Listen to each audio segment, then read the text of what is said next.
वंदे पुरुषोत्तमम। परम दयाल सच्चे ठाकुर अपने भक्तों के साथ हर समय बातचीत में ही बिताते हैं। एक दिन बातचीत करने के बाद दोपहर का भोग का टाइम हुआ और वो समय था 21 मई 1956। ठाकुर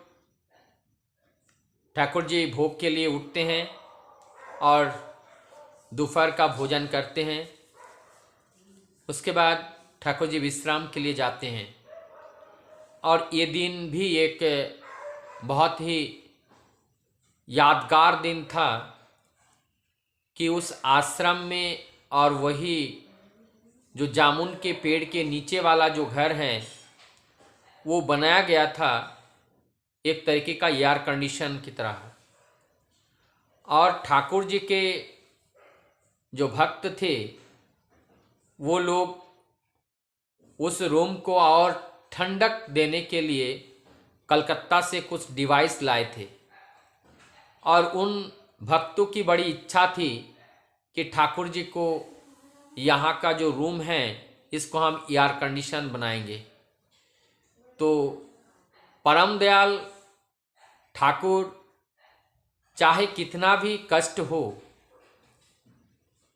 वो भक्त की इच्छा को पूर्ण करने के लिए सदैव तत्पर रहते थे, क्योंकि ये भक्त वात्सल भक्त के प्रेम में बंधे हुए भक्त की प्रेम ही रूपी जो इच्छा है उसके सामने परम दयाल हर समय नतमस्तक ही रहते हैं। इस तरह जब ह्यूमिडिफायर के सारे सामान लाए, वहाँ पे ब्लोर वगैरह सब लगाया गया और सब फिट कर दिए वहाँ पे। और सामने बांस का जो पर्दा लगते हैं जिसमें पानी डाल करके जो हम लोग कूलर में लगाते हैं जिसमें टेम्परेचर को और डाउन करते हैं, ये सब भी वहाँ पे लगा हुआ था। ठाकुर जी दोपहर के टाइम विश्राम में गए और ठाकुर जी विश्राम में हैं।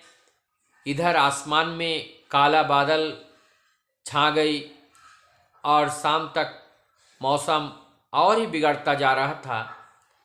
इधर हम सब के लिए सत्संग जगत के लिए ठीक आसमान की जो काला बादल थी उसी की तरह उस घर में भी हमारे परम दयाल का जो स्वास्थ्य है वो बिगड़ गया और हम सब के लिए वो काला दिन के रूप में हम लोगों के लिए उतर पड़ा। ठाकुर जी का अचानक दाएं हाथ नहीं चल रहे हैं।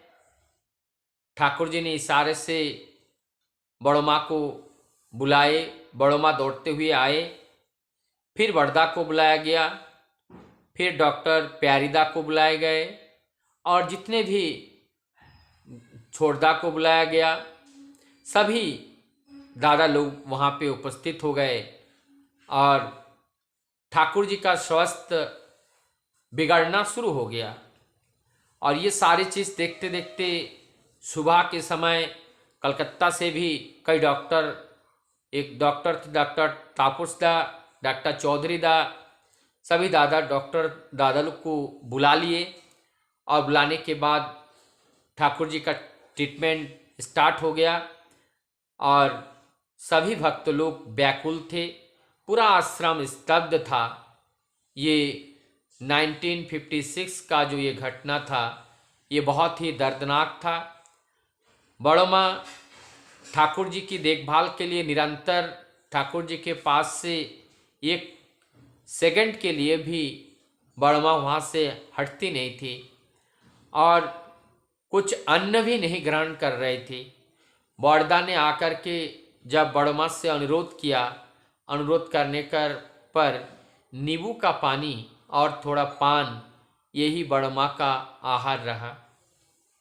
निरंतर ये जो लंबे समय तक जब तक ठाकुर जी स्वस्थ नहीं हुए तब तक बड़मा जो हैं कोई भी अन्न का ग्रहण नहीं किया, क्योंकि बड़मा का निरंतर ठाकुर जी का देखभाल करना, ठाकुर जी की स्वस्थ ठीक करने के लिए वो अपने को संपूर्ण रूप से बिना देखे बिना समझे ठाकुर जी पे ही समर्पित कर तो दी थी, और समर्पित करके ही बड़मा परमपिता से ही प्रार्थना करते हुए उनकी सेवा कर रही थी। और धीरे धीरे ठाकुर जी का स्वास्थ्य सुधारता गया, और डॉक्टर लोगों ने भी बोले कि ये जो है 6 वीक यानी कि 42 डेज, लगभग 42 दिन तक जो है लगेंगे, उसके बाद ठीक हो जाएंगे। पहले डॉक्टर लोग जब देखे तो 72 दिन के लिए बताए थे, और 72 घंटे के लिए बताए थे। और जब ठाकुर जी का 48 घंटा बीता तो डॉक्टर प्यारीदा जब आए, ठाकुर जी बोल रहे थे कि प्यारी, मुझे और लेटने का मन नहीं कर रहा है, मैं कब उठ पाऊंगा। प्यारीदा बोल रहे हैं आप उठ पाएंगे, और थोड़ा समय रह गया। तो इस तरीके से प्यार से ठाकुर जी से बातें करते थे। इसमें 2-3 बातें जो हम सबके लिए बहुत इसमें सीख लेने की हैं, और इसमें से हम लोगों के जीवन में पालन करने के लिए दो जो मूलभूत जो बातें हैं। परमदयाल बोल रहे हैं, मैं जानता था मेरा स्वास्थ्य खराब होगा, लेकिन फिर भी उन्होंने भक्त का दिया हुआ जो ह्यूमिडिफायर है उनका पूरा फिट करने के बाद उनका सोना ये लोग देखना चाह रहे थे। ठाकुर जी ने उनकी इच्छा को पूरा किया, लेकिन पूरा करने के दौरान अपना स्वास्थ्य भी ठाकुर जी का बिगाड़ गया। और इस तरीके से जब वो बिगड़े, उनको सुधारने के लिए सभी लोग कोशिश की। और इसमें जो एक कैरेक्टर हमारी जो बड़ो माँ ने ठाकुर जी का जो कहते हैं परमा प्राकृतिक रूप में है, और ठाकुर जी जो कहते थे मैं अगर नारी रूप में आता तो जो रूप होता वही है बड़ो माँ। और माँ ने भी उस कार्य को उसको करके दिखाया, केवल बातों से नहीं। बड़ो माँ ने कोई अन्न नहीं ग्रहण किए तब तक जब तक ठाकुर जी स्वस्थ नहीं हो उठे, और ठाकुर जी स्वस्थ होने तक जो है कोई भी अन्न ग्रहण नहीं किए।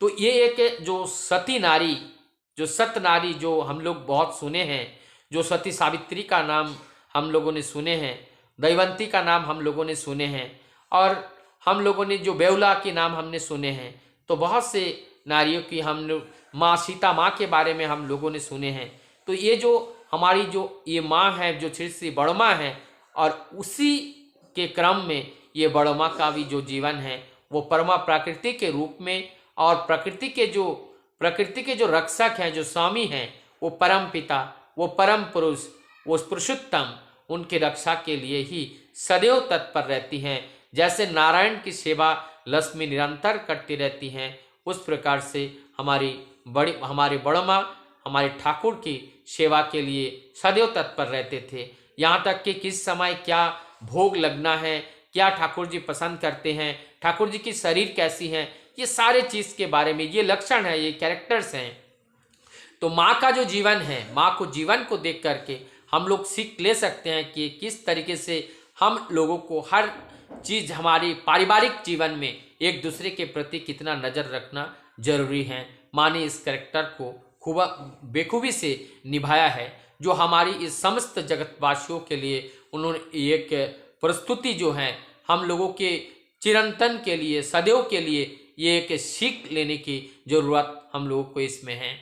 तो इस तरीके से हमारे परमदयाल फिर स्वस्थ हो उठे, और उसके बाद जहाँ 1956 से लेकर के 1969 तक 26 जनवरी तक ये ठाकुर जी का जो 13 साल की जो यात्रा है, 13 साल के उसके बाद ये पैरालाइज के बाद जो 13 साल भी ठाकुर जी का यात्रा रहा, और ठाकुर जी का जो पंचतत्व में विलीन हुए वो 26 जनवरी और 1969 तक। तो इसमें ये कहना कि इस उम्र में जाकर के जो नियर अबाउट 70 ईयर्स में पैरालाइज होने के बाद ठाकुर जी पूर्णतः स्वस्थ हो गए, और पूर्णता उनकी देखभाल इतना सतर्कता के साथ वो स्वस्थ हो गए और स्वस्थ हो करके हम लोगों के सामने और हम लोगों को हिम्मत, हम लोगों को जो खोया हुआ जो एक था, हम लोगों को टूटा हुआ जो हृदय था और टूटा हुआ जो मन था, वो ठाकुर जी ने फिर दोबारा हम सब लोगों को वो टूटा हुआ मन को